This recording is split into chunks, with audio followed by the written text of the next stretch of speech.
अस्सलाम वालेकुम नाज़रीन। अॼु तव्हांखे असां हिकु महिमान सां मुलाक़ात कराईंदासीं जेको खैरपुर मीरस कोलाब जेल खां आयल आहे। महिमान जो तालुक़ दीन इस्लाम सां आहे ऐं साईं नेमतुल्लाह पंवर साहिब सां तव्हां सां मुलाक़ात कराईंदासीं। साईं नेमतुल्लाह पंवर खे असां हिते जा बाग़ात बि ॾेखारिया, उन हवाले सां साईं खां पुछंदासीं सही।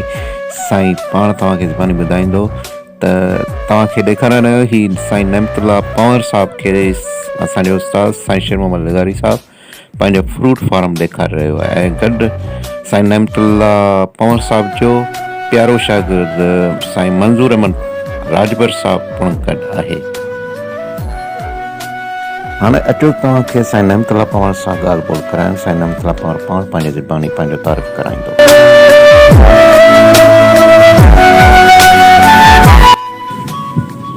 तारीफ़ कराइजो। नालो मुंहिंजो आहे नेमतुल्लाह बिन जान मोहम्मद। नालो जान मोहम्मद। असां वेठल आहियूं मीरस लालको मीरकोटा के नालो पंहिंजो आहे शेख तैयब। शेख तैयब इहो असां हिकिड़ो दरगाह आहे, पीर आहे। तैयब हुनजो नालो हो, शेख लक़ब। तक़रीबन उते कब्रिस्तान आहे, क़दीमी कब्रिस्तान 108 जे बदिरां उन जा असां मुजावर बि असां आहियूं, ख़ात्मा बि असां आहियूं, ख़लीफ़ा ऐं इहो बुज़ुर्ग लाड़ जे पासे खां आयल हो। पहिरीं असां रहूं था ख़िदमत में। बाक़ी असांजो पंहिंजो मदरसो शेख तैयब ॻोठ जे भरिसां कोलाब जी अल शहर, कोलाब जी अल पुराणो नालो हुनजो आहे जी अल जी ढंढ। उते असांजो हिकिड़ो दीनी इदारो आहे अल्हम्दुलिल्लाह 70 साल पुराणो, जंहिंमें असांजा वॾा ख़िदमत करे विया। हज़रत साईं गुलाम मोहम्मद साहिबु रहमतुल्लाह अलैहि पंवर ऐं मां बि उन्हनि जो सोटी आहियां, उन्हनि जे इदारे में ख़िदमत कयां थो हुते काफ़ी अरसे खां। इन खां अॻु में बि मुख़्तलिफ़ जॻहियुनि ते मूं पढ़ायो आहे। मोरो शहर आहे, कादी अहमद आहे, कंडियारो आहे। हिन वक़्तु जेका आहे मां पंहिंजी दीनी ख़िदमत पंहिंजे मदरसा जामिया शम्सुल हुदा कोलाब जेल में। उन सिलसिले में असांजो अचणु थियो सिर्फ़ु कराची इलाज जे सिलसिले में वापसी थी। इहे असांजो शागिर्द आहे पंहिंजो मौलाना मंज़ूर अहमद साहिबु राजपर शागिर्द आहे, जेको गोरे में मूं काफ़ी अर्सो पढ़ियो। तालुक़ में रहंदो आहे यादगिरो। उनजी दावत ते वरी तव्हां सां मुलाक़ात थी।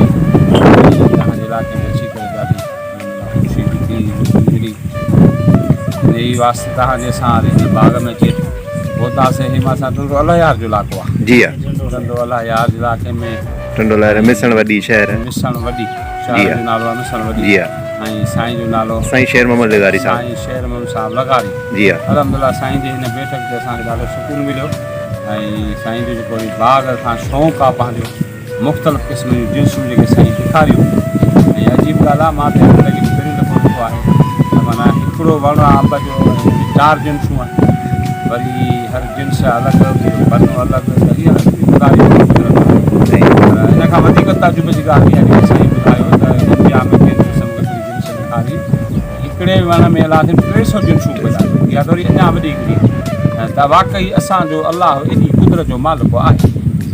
असां पंहिंजे रब जो शुक्र अदा कंदा जीअं अलाह तव्हां असांखे घुराए वरी मिलायो, ॾाढी ख़ुशी बि थी ऐं अलाह जी कुदरत बि यादि कईसीं त रब जे ज़ात में उमेदु आहे जेको इन्हनि जिन्सुनि जे पैदा करण ते क़ादिर आहे, उहो असांजे बीमारी जे ख़तमु करण ते इंशाअल्लाह इंशाअल्लाह शफ़ा मिलंदी, इंशाअल्लाह शफ़ा मिलंदी। मां सभिनी घुराईंदो आहियां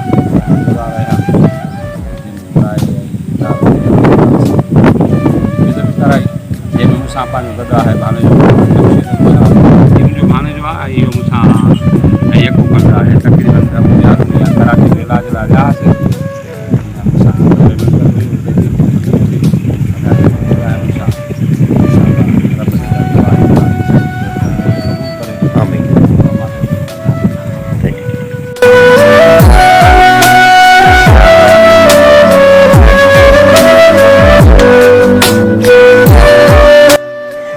जी नाज़रीन, असां तव्हांखे साईं नेमतुल्लाह पंवर साहिब सां मिलायो ऐं उन जूं ॻाल्हियूं ॿुधायूं। हीउ प्रोग्राम तव्हांखे कीअं लॻो ऐं साईं शेर मोहम्मद लगारी साहिब जो हीउ जेको फ्रूट फार्म आहे इन में मुख़्तलिफ़ जिन्सूं आहिनि उहे बि तव्हांखे असां ॾेखारियूं आहिनि। ऐं ही प्रोग्राम अव्हांखे कीअं लॻो उन हवाले सां असांखे ज़रूरु कमेंट्स ऐं राय ज़रूरु ॾिजो। इन प्रोग्राम सां गॾु हाणे असांखे इजाज़त ॾिना। अलाए निगहबान।